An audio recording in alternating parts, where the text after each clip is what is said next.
Hello everyone, welcome back to my channel, and if you're new here, welcome. My name is Christo and I'm a digital artist on Procreate. So today we're going to learn how to draw eyes, more specifically in a kind of a cartoony Disney style. So if you want to learn how to achieve these eyes, make sure to keep on watching. And before we start, don't forget to subscribe and ring that bell for notifications so that you know every time that I upload new content. Also, if you would like to see any more of my artwork, you can check out my Instagram at Christo. I'll be sure to link that in the description down below. So without further ado, let's get started into this tutorial. On a brand new layer, you're going to want to pick your favorite sketching brushes. So for me, I have purchased my sketching brushes from Blue Satan. So if you're interested in having a look, I will link it down in the description below. So first, I'm going to start off by drawing a baseline. This is a line where I'm going to be placing my eyes on to make sure that they're at the same level. This is even more important to do when you're drawing eyes that are facing you, because you want to make sure that the symmetry is right. For the base shape of the eye, I'm going to draw a rectangular shape with curved lines. And inside that rectangle, I'm going to draw an arc for the irises, and on the outer corner I'm gonna draw a triangle. That's gonna be my baseline for my lash lines, and then I'm gonna go ahead as well and draw my eyebrows. I just want to specify that when you are sketching, I do feel like it is better to use really short, quick strokes. I just feel like it gives you more control over the shape that you're trying to achieve. So then you're going to want to add a second sketch layer, and what you're going to do on the second sketch is that, still using short and quick strokes, you're just going to want to round everything off, make everything more curvy and give it an organic look. So our first sketch was really focusing on basic geometrical shape, and on this second sketch you're going to want to go into a little bit more detail and redefine it a little more to make it look more human. So I went ahead and drew the second eye off screen. So this is what your second sketching layer should look like. So now we're going to add one more layer, and this is going to be the final layer with our finished line work on it. So really you kind of have to think about what look you want to give it. Do you either want to give it like a really kind of sketchy look with short strokes and kind of messy, or do you want something really more like clean and tapered and defined? That's up to you to choose. I know that personally I like my line work to be really clean, really smooth and really tapered. So this is what I'm going for here. I'm really making long strokes, tapering everything and making it as clean as possible. Now I just want to specify that for the line work, I'm going to be keeping my lash lines, so the bottom and the upper lash lines layer, I'm going to be keeping it separate to the rest of the line work, because later when I color, I'm actually going to be getting rid of my line work in the end, but I don't want to lose my lashes. So I'm going to go ahead on a separate layer and I'm going to draw the side of the eyes, the irises, and eyebrows. So here is what our final line work should look like. It's all clean and ready to go. So now we're going to be able to be adding our colors. Now I just wanted to see here why I asked you to keep the lashes separate to the rest. It's because we're going to be taking down the opacity of our line work and later getting rid of it, but we don't want to get rid of our lashes because they're part of our actual colors and drawing.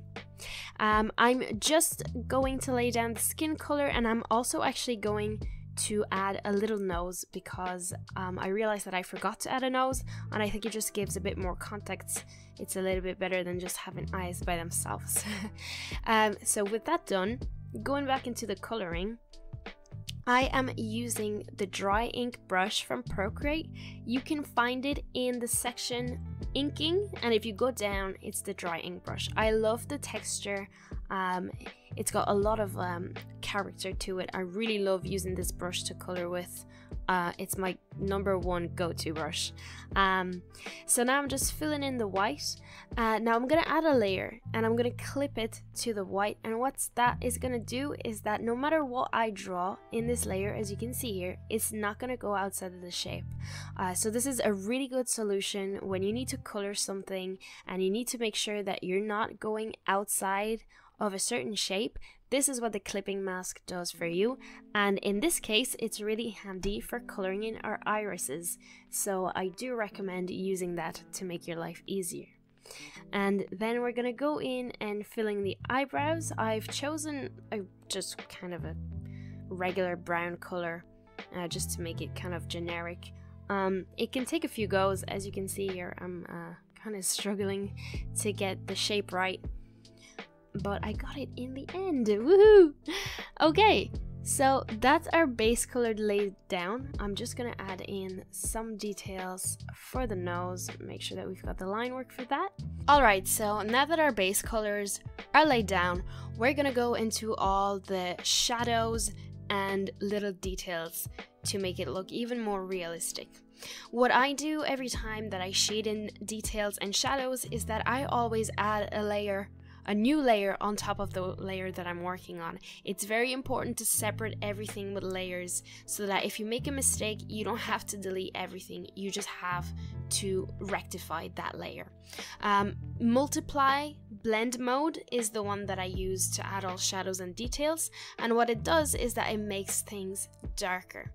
So here I'm just working on the eyelids, so I've added one layer in the blend mode multiply where I've made my arcs for my eyelids, top and bottom, and my nose, and then I've added another layer where I have put a kind of a gradient, and I'm doing the same as I go on every shape. Just add a layer on top and use the multiply blend mode and add in your details, and make sure that you always sample the color that you're working on so that it keeps the same hue.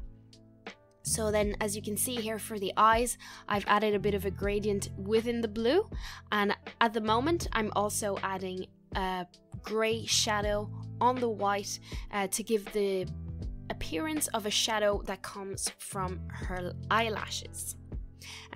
So then we're also going to move on to the eyebrows. I'm just fixing an eyelash here. I always forget to do that little one at the top.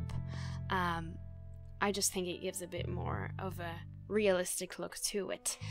So now moving back onto the eyebrows, same again, I'm giving a little bit of a gradient, and then I'm also going to add some darker colored strands and some lighter colored strands. So it's just little details that you can add in, it's your own preference, but I always have a feeling that the more colors, as in like shadows and highlights there are, the better it looks. So now we're gonna be just moving on to the last step of our tutorial, and we're just going to be working on the skin, just giving it a bit of a color and details to give context to what's going on around the eyes. So I always like to add a little bit of blush around the cheek area and the nose as well. What I do is I draw the outline and then I fill it in, and then I also like to give it a bit of a blur, so I go up at the top corner into the adjustments and I select the Gaussian blur and I just give it a slight blur, and then I go back in with my chalk brush and I give the edges a bit of a texture. I always like to give texture to everything. I just think that it makes it more lively, and I'm gonna do the same thing for highlights with my chalk brush. Just gonna highlight the bridge of the nose and the tip of the nose as well. Alright guys, so that's it for this tutorial on how to draw eyes in a cartoon / Disney style. I really hope that you enjoyed it, and I also really hope that I was able to help you out in some way. If there's anything that I didn't cover or that you would like me to cover in the future, leave a comment down below and I'll make sure to check it out. Also, before you go, don't forget to subscribe and hit that bell for notifications so that you know every time I upload new content. If you would like to check out more of my artwork, you're more than welcome to have a look at my Instagram page at Christo. I'll make sure to link it down below in the description. Thank you so much for watching, and I'll see you in the next one.